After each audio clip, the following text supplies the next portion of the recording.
আজকে রান্না করব পনিরের তরকারি। পনিরের তরকারিটা রান্না করার জন্য আমি এখানে ছোলার ডালটা নিয়ে নিয়েছি। ছোলার ডালটা আমি 2 ঘন্টা ভিজিয়ে রেখেছিলাম। এবার আমি সেদ্ধ করে নেব ছোলার ডালটাকে। ছোলার ডালটা ভালো করে সেদ্ধ করে নিয়েছি, আর একদম জলটা শুকিয়ে গেছে। এইভাবে কিন্তু সেদ্ধটা ছোলার ডাল করে নিতে হবে। আর দেখো খুব সুন্দরভাবে সেদ্ধও হয়ে গেছে।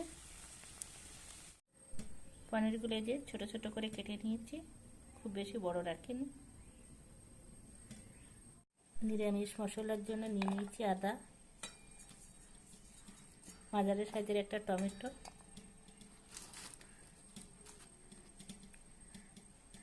কাজু বাদাম, 5টা লঙ্কা, দিয়ে দেবো পোস্ত দানা।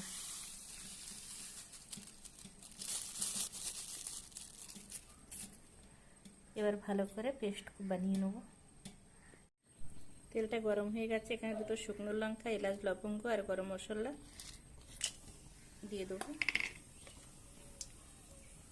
দিয়ে দেবো পনির।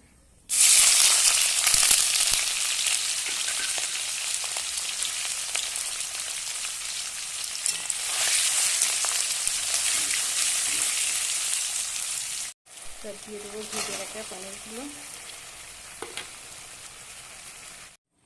এবার মশলাটার যে পেস্ট বানিয়ে রেখেছিলাম সেটা দিয়ে দেবো। দিয়ে দেবো সেদ্ধ করে রাখা ডাল। লাল লাল করে ভেজে নেওয়া হয়ে গেছে। এবার তুলে নেব।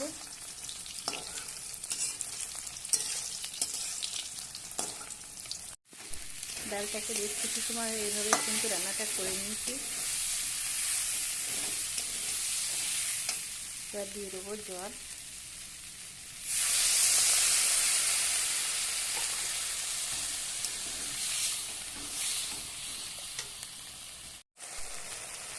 দিয়ে দেবো একটু ধনে পাতা কুচি।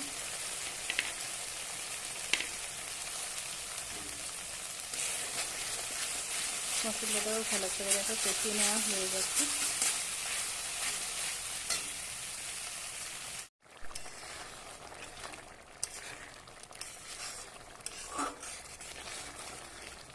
রান্নাটা হয়ে গেছে, তখন নামিয়ে নেব।